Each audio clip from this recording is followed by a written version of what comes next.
এজন মানুহে তেওঁ জীৱনৰ প্ৰায় ২৫ বছৰেই শুই থাকিয়ে পাৰ কৰে আৰু সেই ২৫ বছৰৰ ৬ বছৰেই তেওঁ সপোন দেখে।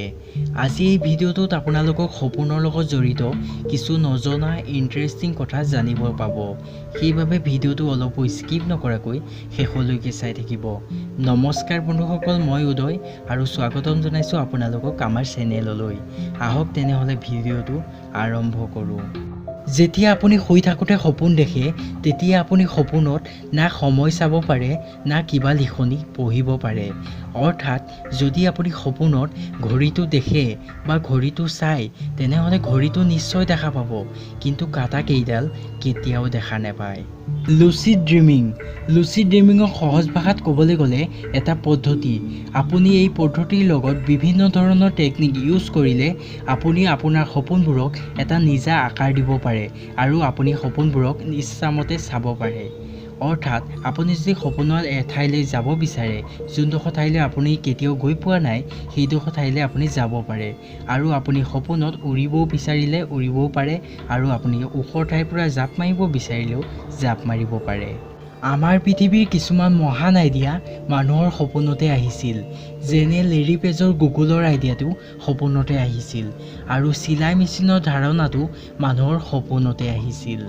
কিছুমান এনেকুৱা ঘটনাৰ কথা গম পোৱা গৈছে য'ত এজন মানুহে শুই থকা অৱস্থাত তেওঁৰ ব্ৰেইনে ভৱিষ্যতত ঘটিবলগীয়া ঘটনাসমূহ সপোন হিচাপে দেখুৱায়।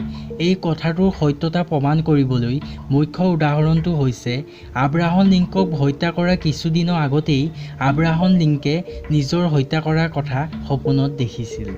দ্বিতীয় উদাহৰণটো হৈছে যেতিয়া ৱৰ্ল্ড ট্ৰেড চেণ্টাৰত এটেক হৈছিল, তেতিয়া সেই এটেকটোৰ বিষয়ে কিছুমান মানুহে আগতীয়াকৈ সপোনত দেখিছিল। এইটো কথা আপোনালোকৰ মাজৰ বহুতৰে অনুভৱ হৈছে চাগে। যেতিয়া আমি সপোন দেখোঁ, তেতিয়া আমি সপোনত একো কৰিব নোৱাৰোঁ। যেনে সপোনত যদি আমি কোনো বস্তুৰ ওচৰৰ পৰা দৌৰি আঁতৰি আহিবলৈ চেষ্টা কৰোঁ যদিও আঁতৰি আহিব নোৱাৰোঁ। ইয়াৰ কাৰণটো হৈছে আমাৰ ব্ৰেইন আৰু আমাৰ শৰীৰৰ মাজত যোগাযোগটো একেবাৰে কমি যোৱা বা একেবাৰে বন্ধ হৈ যোৱা। অৰ্থাৎ আমাৰ শৰীৰটো শুই পৰে, কিন্তু আমাৰ ব্ৰেইনটো বৰ্তমানলৈকে চলিয়েই থাকে। ডাইমেথাইল ট্ৰিপ্টামাইন হৈছে এটা কেমিকেল। যেতিয়া আমি শুই দিওঁ, তেতিয়া আমাৰ ব্ৰেইনে এই কেমিকেলটো বাহিৰ কৰে আৰু ইয়াৰ সহায়ত আমি সপোন দেখোঁ। বৰ্তমান সময়ত এই কেমিকেলটো ড্ৰাগছৰূপেও পোৱা যায় আৰু মানুহে সপোন দেখিবৰ বাবে এই কেমিকেলটো লয়।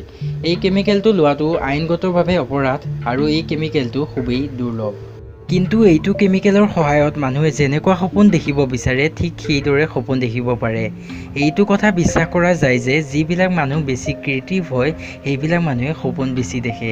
সপোনতো যে মানুহে আৱিষ্কাৰ কৰিব পাৰে সেইটো কথা আপোনালোকক কৈছোঁৱেই, আৰু ইয়াৰ উদাহৰণ বহুতো আছে। এনেকুৱা কোনো মানুহ নাই যিয়ে আজিলৈকে সপোন দেখা নাই। সপোন সকলো মানুহে দেখে, কিন্তু কিছুমান মানুহে সপোনবিলাক মনত ৰাখিব পাৰে আৰু কিছুমান মানুহে নোৱাৰে। এটা ৰাতিত এজন মানুহে ৫টাৰ পৰা ৭টা সপোন দেখে। সপোন যে অকল মানুহে দেখে সেইটো নহয়, সপোন জীৱ-জন্তুৱেও দেখে। যেনে আপুনি কেতিয়াবা এটা কুকুৰক মাটিত বাগৰি শুই থকা অৱস্থাত চুঁচৰি গৈ থকা দেখিব পাৰে। আচলতে কুকুৰটো সপোনত গৈ থকাৰ বাবে মাটিত চুঁচৰি থকা দেখিব পোৱা যায়। যিবিলাক মানুহ জন্মৰ পৰাই অন্ধ নহয়, তেওঁলোকেও সপোন দেখে আৰু তেওঁলোকে সপোনত দেখাও পায়। কিন্তু যিবিলাক মানুহ জন্মৰ পৰাই অন্ধ হয়, তেওঁলোকে সপোন দেখে কিন্তু সপোনত একো দেখা নাপায়। তেওঁলোকে কেৱল সপোনত স্পৰ্শ কৰা আৰু শব্দ শুনা কিছু অনুভৱ কৰিব পাৰে। যিবিলাক মানুহক আপুনি জীৱনত এবাৰ হ'লেও দেখিছে, লাগিলে ভালকৈ হওক বা বেয়াকৈ হওক, সেইবিলাক মানুহো আপোনাৰ সপোনত আহিব পাৰে। আৰু আমি সপোনত সেইবিলাক ব্যক্তিকহে দেখোঁ যিবিলাক ব্যক্তিক আমি চিনি পাওঁ বা ক'ৰবাত হ'লেও দেখিছোঁ। কাৰণ আমাৰ ব্ৰেইনৰ ইমানো ক্ষমতা নাই যে ব্ৰেইনে নিজে নিজৰ ছবি এখন আঁকিব পাৰে।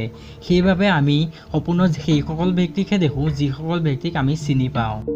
সপোনৰ বিষয়ে এটা অধ্যয়ন কৰি গম পোৱা গৈছে যে ১০০% মানুহৰ ভিতৰত ৭০% মানুহে বেয়া সপোন দেখে আৰু ৩০% মানুহে কিছু ভাল সপোন দেখে।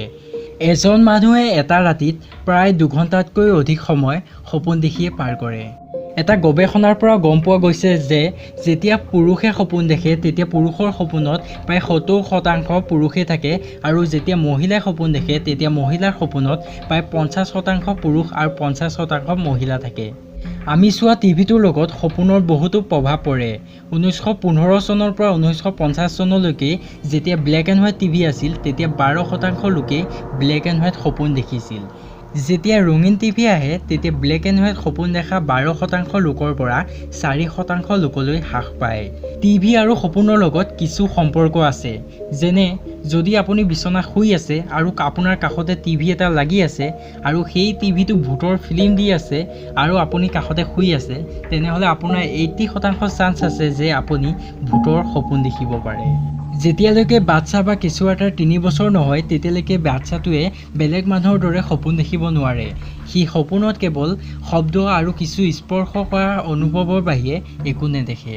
বন্ধুসকল, ভিডিঅ'টো কেনেকুৱা লাগিল আপোনালোকে কমেণ্ট কৰি জনাব আৰু ভিডিঅ'টো লাইক এটা কৰিব আৰু চেনেলটো ছাবস্ক্ৰাইব কৰি কাষতে থকা বেল আইকনটো প্ৰেছ কৰি অল অপশ্যনটো চিলেক্ট কৰিব।